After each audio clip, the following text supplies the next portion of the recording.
Hello दोस्तों, आज मैं फिर से फिजिक्स का ऑब्जेक्टिव लेकर आया हूँ और आज लेकर आया हूँ दो चैप्टर, प्रकाश का परावर्तन और गोलीय दर्पण। ठीक है, अब वर्तन जो है मैं कल लेकर आऊँगा। तो आज का क्वेश्चन आपका, किसी दर्पण या चिकने तल पर प्रकाश की किरणें आपतित होने पर परावर्तन होता है। ए नियमित होगा, बी अनियमित होगा, सी दोनों होगा और डी इनमें से कोई नहीं। तो पहला के आंसर हो जाएगा ऑप्शन नंबर ए, नियमित होगा। ठीक है, चलिए दूसरा है आपका, किसी समतल दर्पण में लेटर पी को देखने पर वह कैसा मालूम पड़ता है। ए आर जैसा मालूम पड़ता है, बी ओ जैसा मालूम पड़ता है, सी क्यू जैसा मालूम पड़ता है, डी इनमें से कोई नहीं। तो दूसरा के आंसर होगा ऑप्शन नंबर सी, पी को अगर हम लोग समतल दर्पण में देखेंगे तो कैसे दिखा देगा, उल्टा, यानी कि क्यू जैसा दिखाई देगा। ठीक है, तीन है आपका, प्रकाश क्या है। ए कणों का प्रवाह, बी आंखों को प्रभावित करने वाली ऊर्जा, सी तापक्रम बढ़ाने वाली ऊर्जा और डी इनमें से कोई नहीं। तो तीन के आंसर का ऑप्शन नंबर बी, आंखों को प्रभावित करने वाली ऊर्जा है ये। ठीक है, चलिए चार है, समतल दर्पण द्वारा बना प्रतिबिंब होता है। ये देखिए 2015 में पूछा गया क्वेश्चन है। ए वास्तविक है, बी आभासी और सीधा है, सी वास्तविक और सीधा है और डी आभासी और उल्टा है। तो चार के आंसर जो ऑप्शन नंबर बी, आभासी और क्या है, सीधा है। पांचवा है, समतल दर्पण में किस प्रकार के प्रतिबिंब बनते हैं। ए वास्तविक प्रतिबिंब, बी आभासी प्रतिबिंब, सी दोनों और डी इनमें से कोई नहीं। तो पांच के आंसर जो ऑप्शन नंबर बी, आभासी प्रतिबिंब। छठा है आपका, किस दर्पण से आप कितनी ही दूर पर खड़े हो आपका प्रतिबिंब सदैव सीधा प्रतीत होता है। संभव दर्पण है, मतलब किस दर्पण से ऐसा होता है। ए में है समतल, बी अवतल, सी उत्तल और डी में या तो समतल अथवा उत्तल। तो सिक्स का आंसर ऑप्शन नंबर डी, समतल या फिर उत्तल। ये दोनों से क्या होगा, आपको सीधा प्रतिबिंब दिखा देगा। साथ है आपका, प्रकाश की किरणें के सरल रैखिक गमन का अनुप्रयोग है सूर्य ग्रहण में, बी चंद्र ग्रहण में, सी तारों के चमकने में और डी ए और बी दोनों में। तो सात के आंसर का ऑप्शन नंबर डी, ए और बी, यानी कि सूर्य ग्रहण में और चंद्र ग्रहण में। आठवां है, किसी वस्तु की छाया तभी बन सकती है जब प्रकाश की किरणें गमन करेगी। ए सीधी रेखा में, बी टेढ़ी रेखा में, सी किसी भी दिशा में और डी इनमें से कोई नहीं। तो आठ के आंसर हो जाएगा ऑप्शन नंबर ए, सीधी रेखा में। नौ है आपका, प्रकाश स्रोत के सामने एक हरे रंग की छड़ी को खड़ा कर रख देने पर उसकी छाया कैसी होगी। ए लाल रंग की, बी हरी रंग की, सी काली रंग की और डी पीली रंग की। तो 9 के आंसर हो जाएगा ऑप्शन नंबर सी, काली रंग की। 10 है आपका, किसी प्रकाश स्रोत के सामने एक रुकावट रख देने पर बनती है। ए छाया, बी उपछाया और डी कुछ भी नहीं और डी में ए और बी दोनों। तो 10 के आंसर हो जाएगा ऑप्शन नंबर डी, छाया और उपछाया दोनों। ठीक है, 10 का आंसर क्या हो जाएगा ऑप्शन नंबर डी। 11 है, प्रकाश स्रोत के सामने एक गेंद को रखने पर उसकी छाया कैसी बनती है। ए ठोस गोल, बी वृत्ताकार, सी त्रिभुजाकार, डी चौकोर। तो 11 के आंसर का ऑप्शन नंबर बी, वृत्ताकार। चलिए 12 है, दृष्टि के भौतिक अनुभूति को कहा जाता है। ए प्रकाश, बी ध्वनि, सी तरंग और डी इनमें से कोई नहीं। तो 12 के आंसर हो जाएगा ऑप्शन नंबर ए, प्रकाश। 13 है, प्रकाश एक रूप है। ए शक्ति का, बी ऊर्जा का, सी कार्य का और डी बल का। तो 13 के आंसर का ऑप्शन नंबर बी, ऊर्जा का। 14 है आपका, किसी माध्यम में प्रकाश की किरणें माध्यम के कणों को क्या करती है, गर्म करती है, बी प्रकाशित करती है, सी माध्यम के कणों में गति प्रदान करती है, डी ए बी सी, यानी तीनों आंसर होगा। तो 14 के आंसर होगा ऑप्शन नंबर डी, यानी सभी सही है। ठीक है, गर्म भी करेगी, प्रकाशित होगा और माध्यम के कणों में गति प्रदान भी करेगी। ठीक है, चलिए 15 है आपका, प्रकाश किस ऊर्जा का रूप है? ए विकिरण ऊर्जा का, बी यह एक बल है, सी ए एवं बी दोनों और डी कोई नहीं। तो 15 के आंसर जो ऑप्शन नंबर ए विकिरण ऊर्जा। ठीक है, चलिए 16 प्रकाश तरंग किस प्रकार की तरंग होती है? ए धामरी तरंग के समान, बी विद्युत चुंबकीय तरंग, सी कोई तरंग नहीं, डी इनमें से कोई नहीं। तो 16 के आंसर का ऑप्शन नंबर बी विद्युत चुंबकीय तरंग। 17 है आपका प्रकाश तरंगों के गमन के लिए किस प्रकार के माध्यम की आवश्यकता है? ए द्रव्यात्मक माध्यम, बी किसी प्रकार की माध्यम नहीं, सी ए और बी दोनों और डी इनमें से कोई नहीं। तो 17 के आंसर का ऑप्शन नंबर बी किसी प्रकार की माध्यम नहीं। चलिए 18 आपको प्रकाश का तरंग दैर्घ्य अन्य बाधाओं की तुलना में होता है? ए बहुत छोटा, बी बहुत बड़ा, सी समान और डी इनमें से कोई नहीं। तो 18 के आंसर का ऑप्शन नंबर ए बहुत छोटा। ठीक है, चलिए 10 है आपका, सॉरी 19 है आपका प्रकाश किरण है? ए प्रकाश का बिंदु पथ, बी किरण का बिंदु पथ, सी ए एवं बी दोनों और डी इनमें से कोई नहीं। तो 19 का आंसर हो जाएगा ऑप्शन नंबर ए प्रकाश का बिंदु पथ। चलिए 20 आपका किरणों के समूह को कहा जाता है? ए किरण पुंज, बी प्रकाश पुंज, सी ए और बी दोनों और डी इनमें से कोई नहीं। तो 20 के आंसर हो जाएगा ऑप्शन नंबर सी ए और बी दोनों किरण पुंज और प्रकाश पुंज दोनों कहा जाता है। 21 है किसी उच्च कोटि की पॉलिश किए गए दर्पण अपने पर पड़ने वाले प्रकाश को परिवर्तित करता है? ए पूर्ण रूप से, बी अंशतः, सी अपवर्तित करता है, डी अवशोषित करता है। तो 21 का आंसर होगा ऑप्शन नंबर ए पूर्ण रूप से यानी पूरी तरह। चलिए 22 है तेल लगा कागज होता है? ए पारदर्शक, बी अपारदर्शक, सी पारभाषक और डी इनमें से कोई नहीं। तो 22 के आंसर हो जाएगा ऑप्शन नंबर सी पारभाषक। ठीक है, चलिए 23 है आधुनिक क्वांटम सिद्धांत के आधार पर प्रकाश को ए तरंग माना गया है, बी कण माना गया है, सी दोनों में से कुछ नहीं माना गया है और डी सभी उत्तर सही है। तो 23 के आंसर का ऑप्शन नंबर सी दोनों में से कुछ नहीं माना गया है। चलिए 24 आपका सूर्य से आने वाली प्रकाश पुंज कैसा है? ए अपसृत प्रकाश पुंज, बी संसृत प्रकाश पुंज, सी समानांतर प्रकाश पुंज और डी सभी उत्तर सही है। तो 24 के आंसर का ऑप्शन नंबर सी समांतर किरण पुंज। 25 है ये 2 बार क्वेश्चन पूछा गया है 2020 और 2017 दोनों सेकंड सिटिंग में। ठीक है, चलिए प्रकाश की किरणें गमन करती है? ए सीधी रेखा में, बी तिरछी रेखा में, सी किसी भी दिशा में और डी इनमें से कोई नहीं। तो 25 के आंसर का ऑप्शन नंबर ए सीधी रेखा में। 26 आपका प्रकाश के परावर्तन के कितने नियम है? 1, बी 2, सी 3 और डी 4। तो 26 के आंसर का ऑप्शन नंबर बी आपको बताया गया प्रकाश का परावर्तन और अपवर्तन दोनों का 2 ही नियम होता है। चलिए 27 आपका अब गोली दर्पण हम लोग पहुंचे। फोकस पर अभिसरित करने वाला किरण पुंज परावर्तन के बाद समांतर हो जाता है? अवतल दर्पण से, बी उत्तल दर्पण से, सी समतल दर्पण से और डी इनमें से कोई नहीं। तो 27 का आंसर का ऑप्शन नंबर ए अवतल दर्पण से। 28 आपका F बराबर R/2 सत्य है केवल अवतल दर्पण में, बी उत्तल दर्पण में, सी ए और बी दोनों में और डी की समतल दर्पण में। देखिए 2019 का पूछा गया क्वेश्चन है। तो 28 का आंसर हो जाएगा ऑप्शन नंबर सी। ठीक है, ए और बी दोनों में, अवतल और उत्तल दोनों में। 29 आपका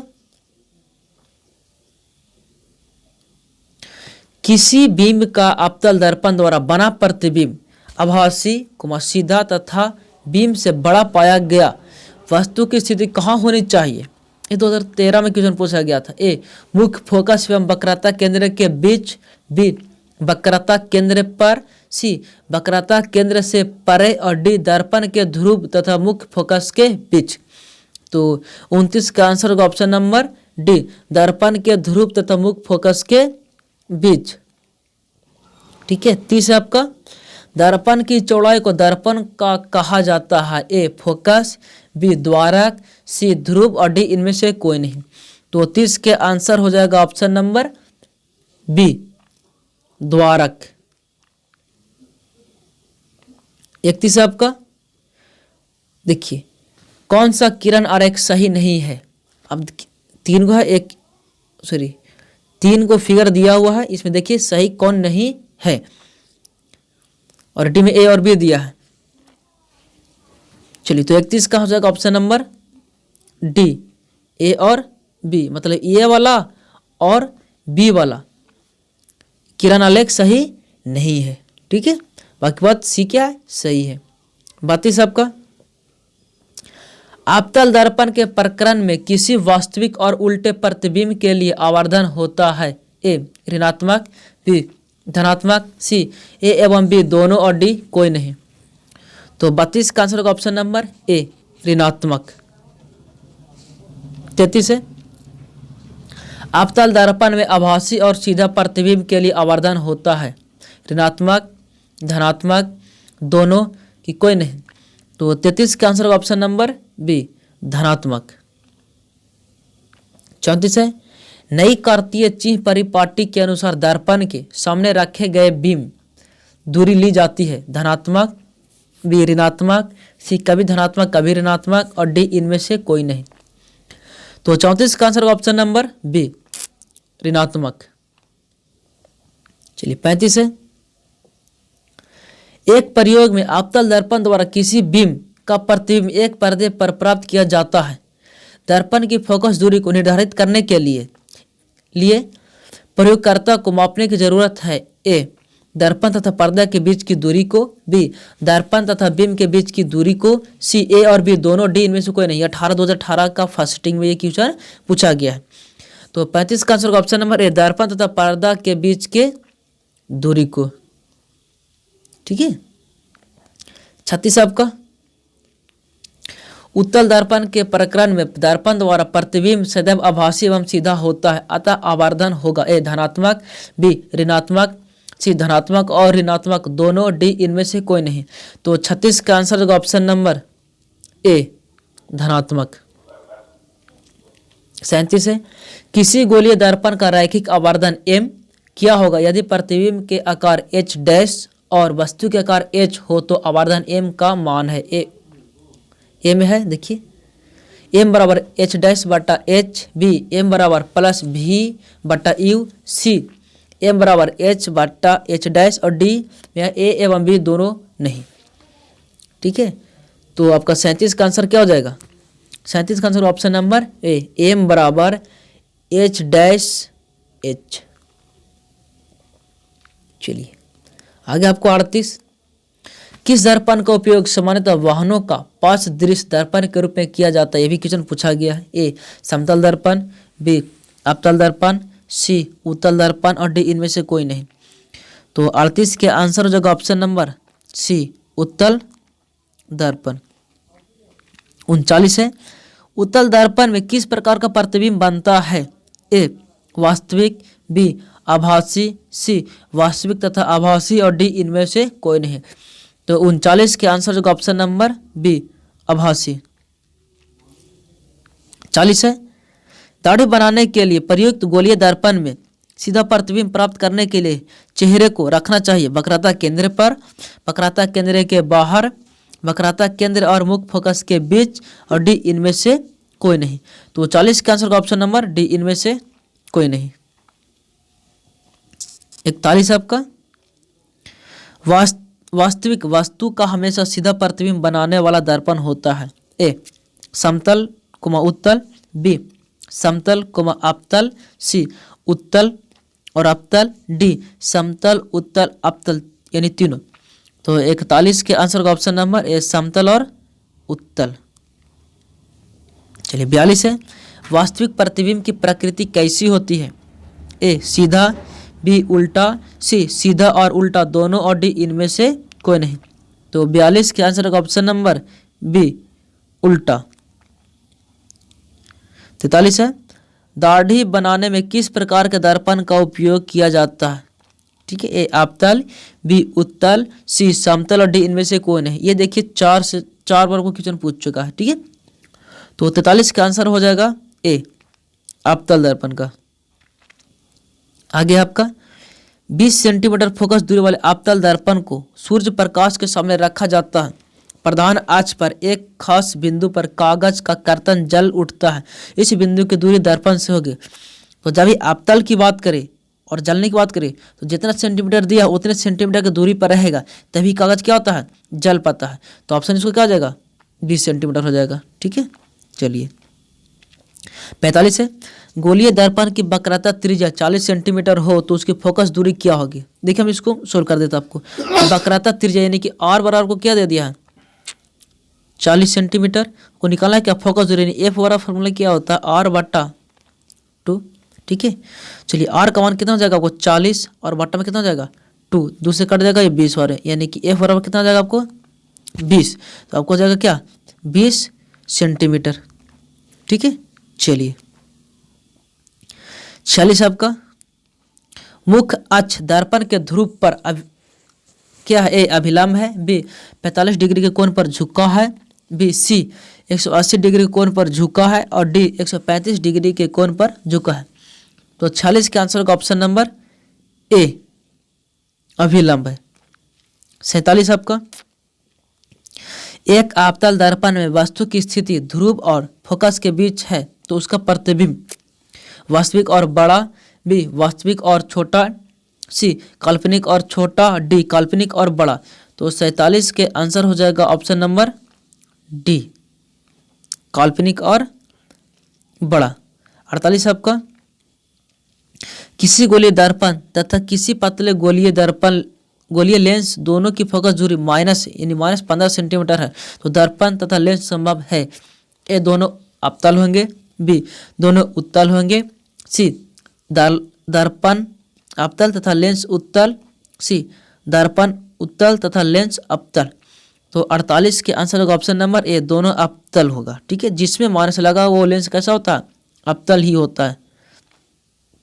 49 आपका, मुख्य अक्ष के समांतर चलने वाली प्रकाश की किरणें अवतल दर्पण से परावर्तन के बाद मुख्य अक्ष के एक बिंदु से होकर गुजरती है।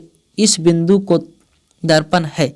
ए वक्रता केंद्र कहते हैं, बी प्रकाशीय केंद्र कहते हैं, सी फोकस कहते हैं, डी इनमें से कोई नहीं। तो 49 के आंसर हो जाएगा ऑप्शन नंबर सी फोकस कहते हैं। 50 से आपका, किस दर्पण का दृष्टि क्षेत्र बड़ा होता है? ए अवतल दर्पण का, बी समतल दर्पण का, सी उत्तल दर्पण का और डी परवलयिक दर्पण का। तो 50 के आंसर का ऑप्शन नंबर सी उत्तल दर्पण का। 51 है, गोलीय दर्पण की फोकस दूरी उसकी वक्रता त्रिज्या की ए दुगनी होती है, बी आधी हो जाती है, सी चौगुनी होती है, डी इनमें से कोई कथन सत्य नहीं है।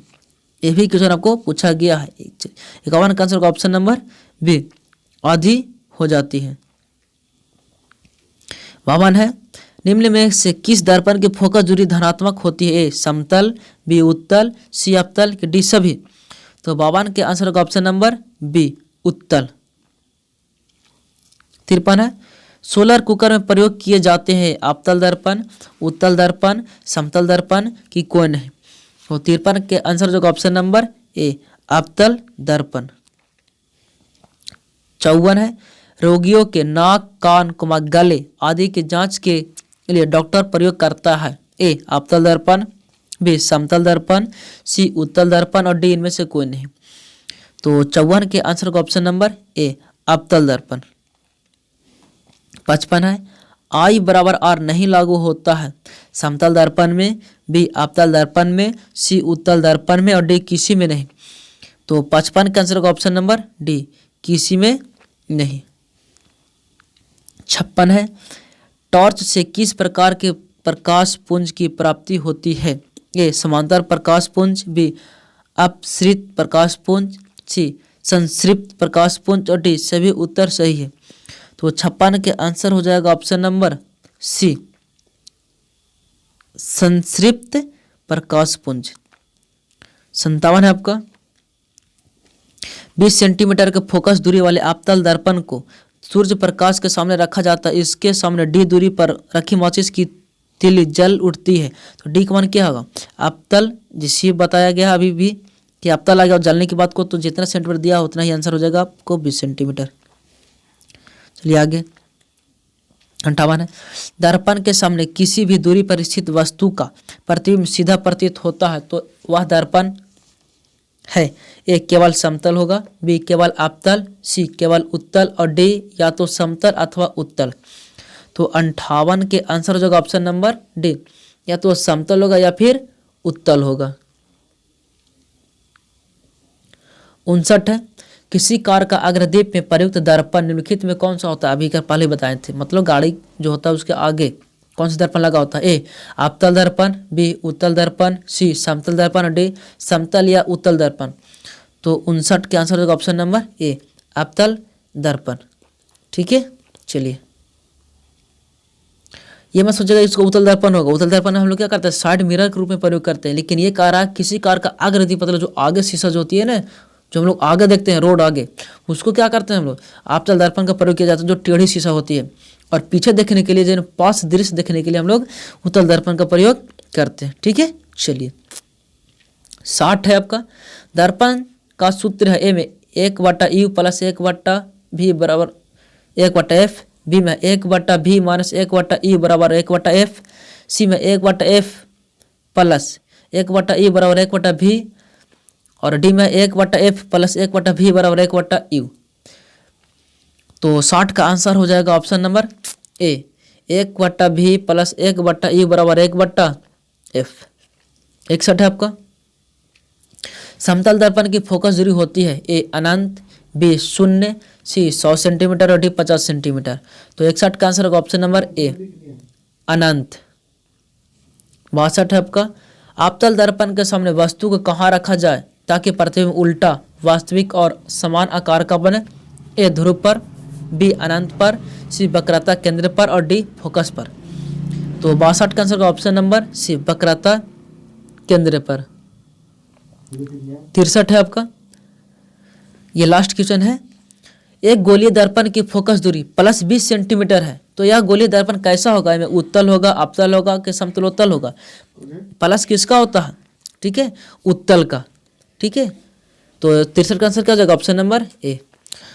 तो आज का वीडियो यहीं समाप्त होता है, और अगर आपको वीडियो अच्छी लगी तो जरूर लाइक और सब्सक्राइब कीजिएगा, अपने दोस्तों को जरूर बताइएगा, और जितना भी आपके पास ग्रुप है व्हाट्सएप और टेलीग्राम उसमें जरूर शेयर कीजिएगा ताकि इस वीडियो का लाभ ज़्यादा से ज़्यादा लोगों को मिल सके। जय हिंद, जय भारत।